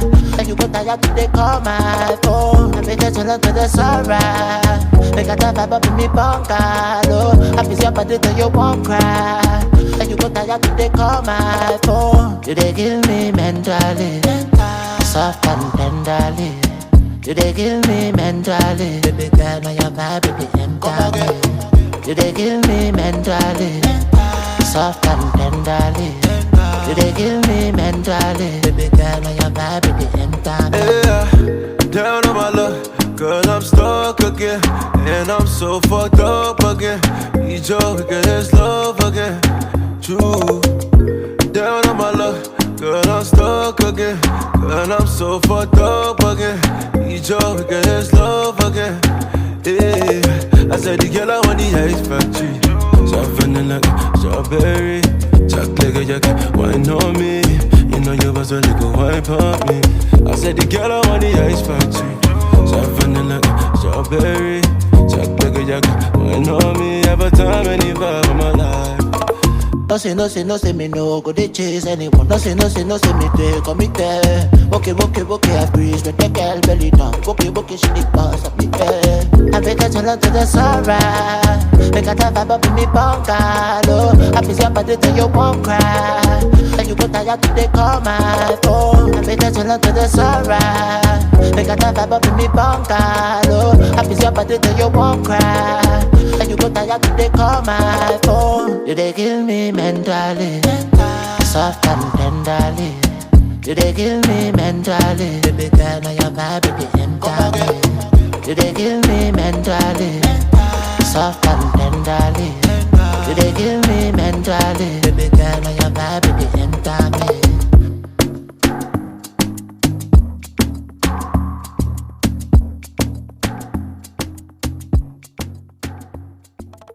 Okay, and that was a dope ass song. Shout out to Wani. Shout out to Pretty Boy Dio. I will go next then. Mine is a super old. I don't want to say super old, but it's an older song by Two Face. That feature. It's a remix to his hit song "Infinite Baga." It features Beanie Man and Reggie Rockstone. Yes, I'm so happy you're doing this because when I saw this float on the timeline a few days ago, I was like, this would be nice. But I didn't want to be biased for obvious reasons. Well, you know, I have no problem being biased, but no. I chose it just because of the moment that it was when it dropped. And I remember, I think was most recent would be a remix that I think the country was all excited about was when Drake jumped on Ojua Legba.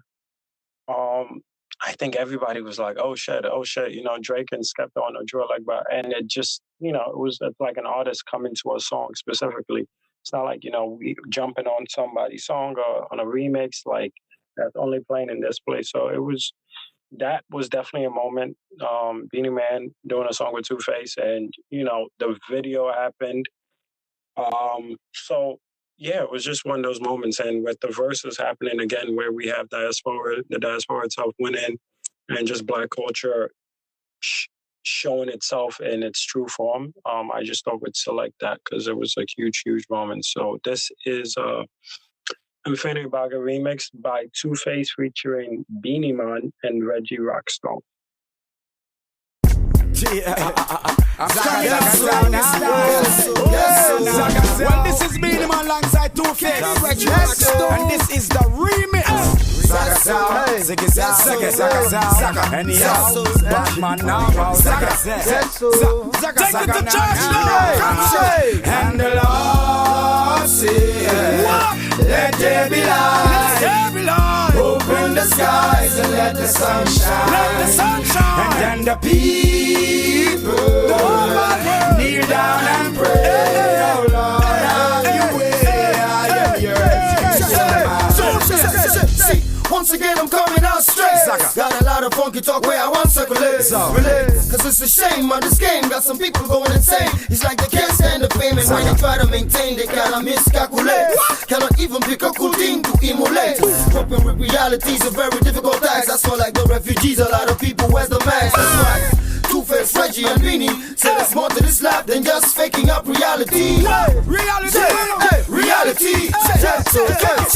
If on I never give another man yawa. The reason why I send for the Ibaro is that I got my conscience by my side, got peace of mind inside. Almighty God, oh, never give another man sorrow. No matter what they say, I'm gonna make my dough. Cause who God bless, no man curse. No man can curse now. Open up your ears and listen what I want. After the dust, yeah, there must be a dawn. Then after storm, then there must be a calm. True, you have your bombs and grenades on your arms. True, you have your money and your lambs and your charm. Without God for your life, my brother, nothing I would want. During a major in a Bethlehem, Jesus Christ born. If you plant the seed, now you supposed to reap the corn. You go a killing school, study our analogy. Disrespect to face, we never expect no apology. Just when if you kill off your colleagues and all your family, leave your community in a tragedy.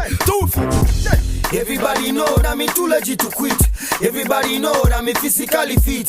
Everybody know that me humble and cool. But some people take bad man for fool. I never give another man yawa. The reason why I sing for the Ibaro is that I got my conscience by my side, got peace of mind inside. Almighty God, oh, never give another man sorrow. No matter what they say, I'm gonna make my dough. Cause who God bless, no man curse.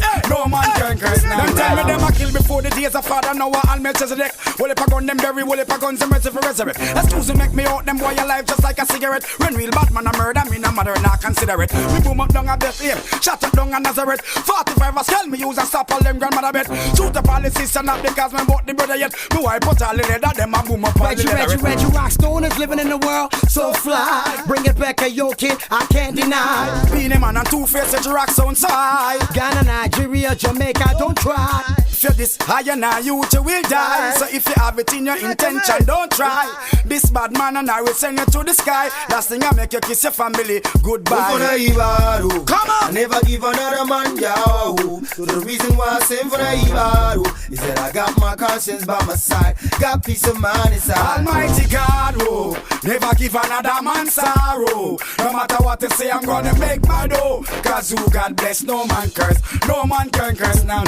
I'm living in the world where friends come and go fast like style trends. Boy, kill the man and get the man. Tell me what's your defense. It all depends on when you got that ass program. Hope you understand. You're front of our wild self. Speed and wealth is all you seek. Week after week, I beat your whole life fleet. What you, me and you look similar, but it's only based on skin color. You be the absentee father with the chip on the shoulder, ready to kill and die for the dollar. The type of brother that neglects his mother, but plus thicker, the more liquor, fancy cars and the fake affections of a silver tongue goes.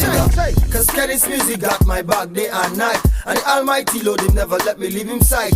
Everybody knows I'm humble and cool, but some people take bad man for fool. I never give another man yawa. So the reason why I sing for the Ibaro is that I got my conscience by my side, got peace of mind inside. Almighty God, oh, never give another man sorrow. No matter what they say, I'm gonna make my dough. Cause who God bless, no man curse. No man can curse now. And the Lord say, let there be light.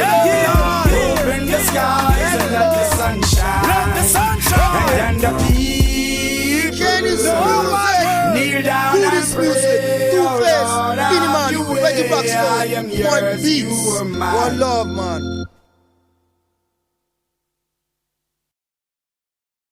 And that was it. Sunday. Boom. I love the records that have been chosen this week.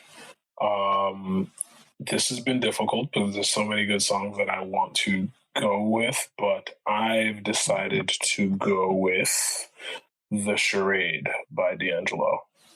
Oh, wow. That's exactly how I feel. I feel like there's a lot of emotion that's being poured into the timeline right now, and there's a lot of frustration that everyone is feeling, and we don't have all our thoughts in a place where we can articulate how we feel for a lot of us. And I love that this record came out at a time where the same things we're seeing on the timeline now were happening on the timeline 5 years ago, right? So that's what this whole project came out at a time where other things were happening on the timeline. So I love it. And I think the dog outside my apartment also loves it. Can y'all hear the dog? Yes. She said turn it up. Yeah, so I've chosen The Charade by D'Angelo.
Amazing choice. All we wanted was a chance to talk. Instead, we only got outlined in chalk. Feet have bled a million miles we've walked, revealing at the end of the day the charade. Boom. Okay. Thank you, Antoinette, for taking some time out to deal with us. Antoinette to you, Isama of life. Thank you guys for me. Can you please put us on to 42 Creative and what it's about? Because I know that's a big project of yours right now. Yes, so myself and 4 close friends of mine, we're all like illustrious African women. Okay. Yeah, talk your shit. We out here, so. We see it. So we recently launched back in March our baby that we've been working on for a little while. Like, we're a 360 creative agency. Okay, 360. Yeah, we're called 42 Creative, and we kind of knew the different skill sets that we have, like the experiences that we've had over the years, and we just wanted to come together to continue to elevate the standard for how African cultures are interpreted, represented, and engaged with on a global scale. So that means like either working through like community building type of projects, working with bigger brands that want to engage with us. Like, how can they do that? Because obviously there's that like pursuit, there's that interest in Africa and the diaspora as a whole, like, you know, with the whole news with like Def Jam having an Africa label now, essentially that's a good example of that. But you know, we just want to help build culturally relevant brands that thrive in the digital space and kind of help these folks engage with us on an authentic level and in an authentic way. Love it. More grease to your yash, all of you. Thank you. Yeah, it's huge. It's definitely needed. I think the platform you guys are creating is needed. So I hope, you know, you guys get executed the way you want. Because it's something we need in our community where we have people we can go to that understand what we're trying to execute as well. So definitely. We're just trying to push the culture forward, and we're on social, so... And get paid. Please, push the culture forward, but please get paid. Yeah, that's a lot of times we do a lot for the community, and, you know, people do things for free, and you got to get paid. You got to get some power behind you, which comes with finance sometimes, and, you know, then you could influence in a bigger way. So Most definitely. What's the socials for 42 Creative? So we are on Facebook under 42 Creative. We're on Instagram under 42 Creative, and the numbers 4 and 2 are spelled out. And then we're on Twitter at thisis42. Gotcha. That's fire. Is there anything else you're working on? So outside of that, I'm a freelancer, so been doing a lot of writing lately. So I have some new work that's going to be coming out very soon. I'm excited to share with everyone. Amazing. Oh, sweet. Shout outs to you. Thank you again for dropping by. And we do appreciate it. Absolutely. Appreciate your time. Thank you so much. Anything else today? No, I think we've definitely had an amazing episode. I'm grateful for Antoinette's time. I'm grateful she was able to share with us the cool stuff she's working on her side with her wonderful friends. I'm looking forward to seeing what creative outputs you guys do collectively in this year and beyond. Thank you. And yeah, and for even having the time to you know, to gist with us amidst everything happening on in society this week. I know it's been a pretty heavy week for everyone, but I'm not alone in hoping that you have a more peaceful and productive week ahead and weeks ahead as we all navigate this pandemic together. Of course, like, it's the least we can do. At the very least, we should just like talk things out together as a community. So when y'all hit me up, I was like, definitely, because like we're all that we got at the end of the day. So and that comes with the healing process of it. Like, we have to heal together too. Hey, tell them, where can they find you on the socials? I am on Twitter at Antoinette Isama and on Instagram at just Antoinette. And for those that don't know, what cultural groups do you represent? Because a lot of people may not know. I mean, it took me a while to know. So yeah, I'm Igbo. My dad's from Anambra State and my mom is from Delta. So you and BAWO are cousins, I see. Delta. Something like that. Shout out. Delta strong. You see it. We out here. Wow. She it's so interesting. All the traits that I've become familiar with. Antoinette is like a very calm version of both sides. It's lovely. Right. Is it like when chaos meets chaos, they just like cancel out and everything is calm? Yeah, I feel that's how I approach life, honestly. Yeah, Antoinette is top 5 most chill I don't want to say the group because I don't want any Wahala, but Antoinette is top 5 most chill dash babe that you will meet. Shout out to Antoinette. She's always been solid. Always. Right. Not saying the rest of people from Dash tribe aren't solid. Antoinette is very, very, very chill and solid and dope. So shout out to you. And you know, she got Delta blood. So. No, please, I want no beef. Because is it true? Can I ask you something after that? What's up? Is it true every Igbo babe's love language is gifts?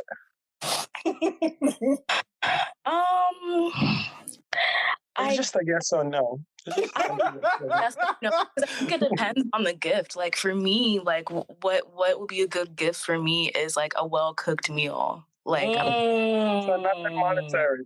Just you know. It doesn't always have to be monetary because we're out here making our own money anyway. So it's just like, I'm trying to get good food or something thoughtful.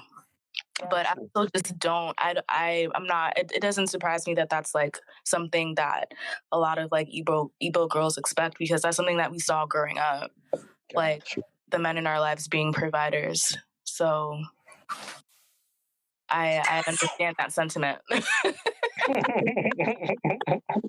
It's just just something flowing through the timeline. I thought that actually come to the source.